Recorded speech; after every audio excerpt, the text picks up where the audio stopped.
Yo, what's up, guys? Welcome back to the channel. And today, baby, I'm all Zelda swagged out. I don't know why, I just feel like rocking it, baby. Whew, let's go. So, let's do a quick preview for the game tomorrow. Now, listen, it's gonna be a really important game for more reasons than one. One, it's going to be the bounce back game, right? After that fucking horrible Liverpool game. Now, it's against Getafe, so it's not gonna be that big of a or it shouldn't be that big of a deal. No disrespect to Getafe, but the way our season's been going lately, it's gonna be a fucking it's gonna be a meaningful game. How we come back from that L against Liverpool is going to determine a lot, right? And it's going to say a lot about the team's character this season. Now, Madrid is always, and I'm a diehard Madrid fan, right? And one of the things that we have is we never give up ever, and that's not the case. The season's far from over. I'm still very confident that we could win everything that we're into. Um, but the bounce back after a game like that matters. And like I mentioned in the last video, it matters because of the way that we lost, right? It was not a close 2-0 game. Like we were just dominated. And it's a horrible look, right? So this game matters. Even if it's against Getafe, it matters, and it matters a lot. Um, Now, aside from that, there was a obviously Camavinga was officially out injured, but they were still gonna run tests on 3 players, and all 3 came in negative. So it's good. As much as I've complained and bitched, I believe reasonably about Mbappe and him just not doing jack shit this season doesn't mean I want him to get injured. Um, so he came back negative, Bellingham came back negative, and Brahim came back negative for injuries. So barring anything, they should at the very least start against against Getafe tomorrow. Um, Now, with that being said, it's I don't know how else to put it into words, man. Like this kid, like we gotta put him on the bench, and it's put him on a like. There's nothing wrong with a player starting on the bench. Not everyone's gonna be Messi. Not everyone's gonna be Ronaldo. As much as he may want and believe that he's already there, he's not. He's nowhere near there. If you guys saw, I've seen the video of my top players of the century so far. He's he didn't crack the top 10, and it's not because it's not because his skill's not there. It's just because he hasn't accomplished anything with that skill. Um, but yeah, man, it's gonna be a tough game. Now, as far as the lineups go, Lucas Vasquez should be back, at the very least on the bench. Um, so I fully expect to see him back, at least feature. I'm not sure if he's gonna start honestly because Valverde's been really solid in the position. Um, and as Valverde's a fucking machine. Put him anywhere in the field, he demonstrates exactly why he's world class and why he's as hyped as he is. And so I don't think we'll move him. So now the 2 center positions, that's obviously going to be an issue. Chouameni is still out injured, and he was very solid at center back last season. Now with that being said, Asensio should still start on the left back. Meni should start. The big question is how Carlos gonna fucking put the midfield and the forwards. Now, obviously, I just said I believe Mbappe should at the very least start from the bench.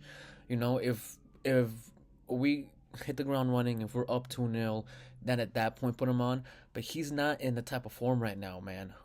And we're not in that type of position where we could just afford him and ignore how he's been playing.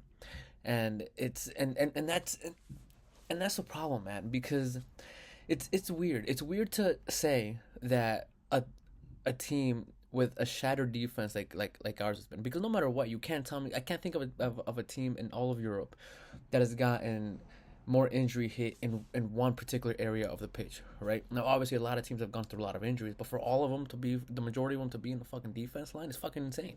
So you can't really think, like, I can't really think of a team that's been that injury ravaged in one specific area of the field. Um, but it's hard to say because teams and Sir Alex said this once, right? And I stand by it. It's true. Defense wins you titles. So it's a weird position to be in for me to just sit here and tell you guys, despite our defense issues this season, we could have won a good amount of the games that we lost or tied in if the forwards would just put the fucking ball in the net. Like, you got to take advantage of these situations. And the thing is, when I say forwards, man, I'm mostly talking about Mbappe. And it sounds like a fucking broken record at this point, man. But this kid doesn't do. It's not. He's not doing anything when he doesn't have the ball, and that's a fucking problem, right? Something that a world class striker like Lewandowski, like the Suarez's, the Benzema's of the world, what they do is they also grab attention from you. They make runs that gets the attention of the defenders, opening passageways and other gates for the other players to come in and attack, right? So in a situation like that, Bellingham would excel like he was doing last season because preferably Mbappe would be taking away the attention from players like him so that they could go into the dangerous areas and create chances and score the goals. But he's not doing the basics, and that's the biggest problem with him, man. We're into December and we're like a lot of people still have the same opinions. They're still making, and I'm still making videos like this. Trust me, man. At the beginning of the season, I had no idea I'd be making so many fucking videos centered around how bad Mbappe's been this season, and it's crazy. Like I'm getting tired of it because I feel like I'm this point I'm just sounding like a straight Mbappe hater. But the thing is, man, like he's given me no reason so far this season to not be an Mbappe hater. At least up until this moment, right? So yeah, man, it's gonna be a tough game for multiple reasons. And we just gotta come out of it on top, man. Like there's no ifs ands or buts about it. We gotta come away with this with the win, right? We gotta stay on Barcelona's tail. Remember, like we're a game in hand. If we win that game in hand, we're only 1 point behind. In the league that has 38 matches and you're not even halfway through it, that one game in hand is or being 1 point behind is not that big of a deal. But you lose one more, you're suddenly four. You know what I mean? And at that point, that's once you're 4 points behind, that's when the league is completely out of your hands, no matter how good you do. Because you could go and win every single match for the remainder of the season. If Barcelona don't drop more points in more than one game, it doesn't matter. We're still gonna fucking lose the title, and that's why these games matter. That's why the games that you don't remember at the end of the season, that's why those fucking points matter, because those are the games where you're like, all right, well, I don't remember the game. It wasn't that great of a game. It wasn't memorable for whatever reason, right?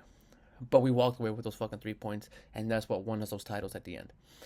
And it's gonna be a tough game, man. It's gonna be a tough game. It's gonna be interesting to see how exactly Ancelotti plays the midfield and the forward line. Rodrigo's back to training, so I definitely don't think he's gonna be even on the bench for it. And to be honest, he shouldn't. I'd rather him take at least one more day or one more game day just to rest and practice and make sure when he comes back he's ready to go. Because Rodrigo, man, he's very underappreciated by the media. I believe diehard Madrid fans and people who've seen Madrid play for the majority of the time that Rodrigo's been in there, they know what he brings, they know what he offers, and more importantly, they know that they could trust him, right? See, like Rodrigo's like a perfect player. Like he might not score all the time, he might not score every game, but he's always doing something. He's always doing something on the ball to just put himself or his teammates in a better situation to get the ball in the back of the net. And to be honest, at this point in time, that's what we're missing. Right, so if Mbappe's fit, I do expect him to start because there's nobody else that I could really think of. I would personally start Brahim and Endrick up in the front, but I mean, what are the chances that he's gonna bench him for Endrick?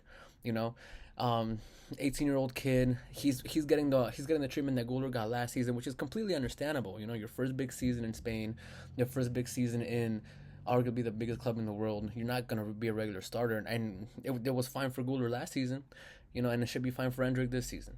Now, do I want him to start? Yes, I believe he deserves minutes. I believe he deserves something. And he has and I don't know if maybe I'm explaining this wrong, right? But there was earlier in the season he got hate for two things he did, both very similar. The first one resulted in a goal, right, where he was just running up the field. He had Vinny on one hand and Mbappe on the other hand. He looks up, right? The goalie's a little bit out of position, and he's like, you know what? Fuck it, I'm gonna fucking shoot the shot. He shot the shot, the ball went in. Amazing goal, beautiful goal, right? And it was his first game in too. It was less than 5 minutes into his appearance. It was great. A game later or 2 games after that, he did the same thing, right? And he missed. It happens. It's an 18-year-old kid. It happens. And he got ripped for it. And it's things like that. It's that we're losing in football, which is it's kind of sad to see because you remember just seeing these bangers, right? Especially like the best example for is like a young Man United Cristiano Ronaldo. He just take that fucking shot, right, from distance, from fucking distance, and it'd go in. You'd be in awe. Like, what if you never tried those shots, right? You'll never be in awe. You'll never see those things, and you'll never have those magical goals again. So I think Andrew deserves some time, but I don't know, man. I don't know. This video was a tough one because I just, bro, like I don't know what to say. I'm more excited for the video after to see what exactly happens, but I'll probably upload that video on Sunday, because I am gonna be busy too. I'm gonna watch the game tomorrow, but then right after that I gotta do some stuff with the family. But yeah, guys, I'm gonna try to upload tomorrow. But if not, just expect the video no more than Sunday, and hopefully tomorrow we'll walk away with all 3 points. But up until then, guys, catch you in the next one. Later.